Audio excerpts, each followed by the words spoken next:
And now this part of the series is how to teach your horse to do the bareback and bridleless rear. I hope you enjoy it. So before you do the bareback and bridleless rear, you have to make sure you know how to ride your horse bareback and bridleless. Have you taught him how to walk? Have you taught him how to back up? He needs to have the signal for walking and backing up firmly in his mind. So here, I'll just take the halter off here. Get this thing off. Boy.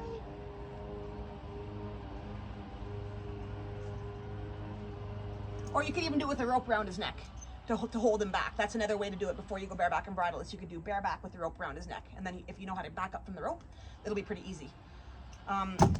So my horse, I've taught him to back up pretty easy. I just have to squeeze my thighs like this. And he'll back up for me. And I started teaching him that by first I'd squeeze the thighs, then I'd open my legs and I'd shut them on his shoulders, and then I'd have the halter on and ask him to back up. And that's speaking the horse language, because horses don't like discomfort. And when you pull on their face, that is discomfort. So I use pulling on him as a higher phase. So just to help him to understand what I want, first I use my legs, and then I go like this, and then I shut my legs, and then I use the reins. If he doesn't listen. He listened there, so I won't have to.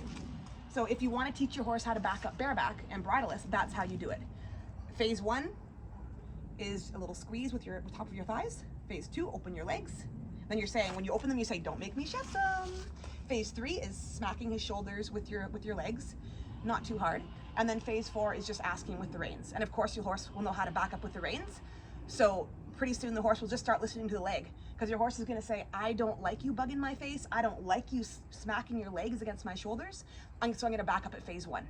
So you're just speaking the horse language. For example, if you have a dominant horse eating from a hay pile, or let's say the less dominant horse is eating from the hay pile, then the dominant horse walks up. The first phase to get that horse out of the way is going to be his ears back. He's going to be walking up with his ears back. And that's going to be saying, you better move, buddy. That's my hay. Now, if that less dominant horse doesn't move, guess what the dominant horse is going to do? He's going to go to a higher phase. He may run at the other horse. That might be phase 2. Ears back and then running. Phase 2, I'm coming, you better move. If the horse still doesn't move, that horse is going to go to bite him. And then if the horse still doesn't move, that horse is going to put teeth on him or kick him. That's phase 4. So pretty soon that less dominant horse learns, I better move at phase 1 because I don't want phase 4 to come. So that's the language we're speaking to the horse. We want to say, nice and gentle, you might want to move now because phase 4 is coming. So as soon as the horse responds to phase 1, 2, 3, or 4, you release immediately. And if they're not responding to phase 4, it's because you're not doing it effectively enough. Phase 1 is super gentle, phase 2 a little harder, phase 3 even more firm, phase 4 is you're moving. So respond as soon as they respond, you release and give them comfort for it. So let's say I have my reins on, you're teaching the horse how to back up with nothing on him, little squeeze with the thighs, open your legs, hit him against the shoulders. Every phase should be about 2 seconds, and then reins. And pretty soon, if you do that consistently, the horse will be backing up at the legs. Just a little squeeze with the thighs, because they don't like you smacking them on the shoulder. So that's how you teach a horse how to back up. Once you got that down, you're ready to do the rearing, bareback and bridleless. I mean, bridleless, I guess, because you can have a saddle if you want, whatever you want. But so now for this, I taught him how to do it with the reins on. I'll just back him up a little so you can see his head. There we go. And now, so I'm going to squeeze to go forward, and I'm also going to hold to go back. How am I holding to go back? Because I'm squeezing with my thighs, but I'm squeezing a little bit with my calves, but I'm also squeezing a bit with my thighs. So that's contradicting myself. I'm saying go forward, but I'm also saying back up. So he's gonna rear. And remember, we reward the slightest effort. So here goes. Squeeze a little bit with the thighs or the calves, and see if he starts going forward. I kick his shoulders a little bit. So I'm saying nope, and then I keep asking until he does it. He's like, what the heck do you want? I don't know what you want me to do. Oh, there, we got a little try. Oh boy, I'll take that. Just a little try, and we're gonna build on that little try. Oh boy. Good boy. And he's licking and chewing. You can't see his face right now because he's got an itch, but he started licking and chewing there.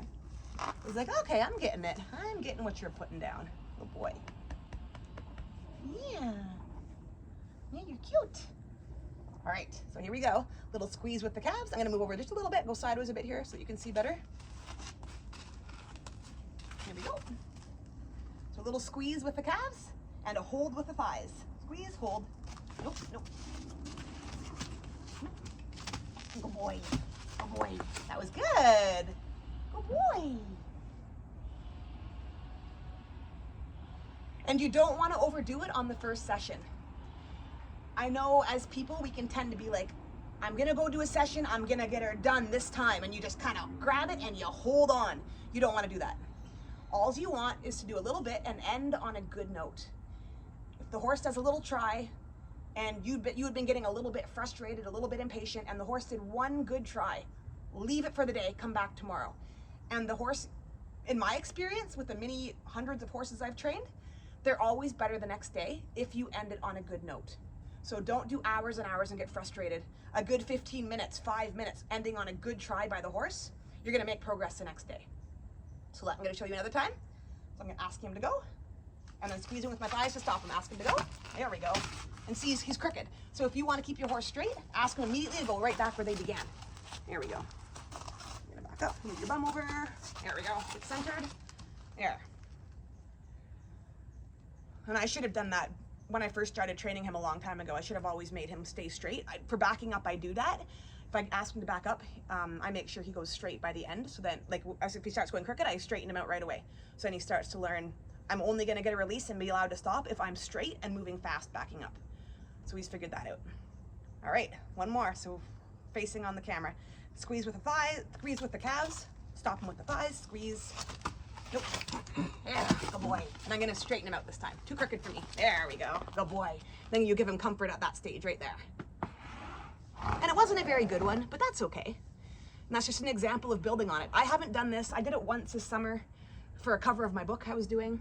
And I haven't done this rearing thing for years. So I'm gonna take it because he's pretty out of practice, so I'll take that. Now that we have covered part 1 and part 2 of rearing, the first video was getting the horse to rear with the halter or a bridle on, and now we just covered rearing with nothing on their head. And the next video is gonna be how to get them to rear on the ground, first with the halter on, and we'll move on to no halter after that. Feel free to subscribe, give the video a like, and in the comments, if you have anything you want to learn about bareback, bridleless, training your horse, stuff like that, just let me know, and if I know how to do it, I will help you.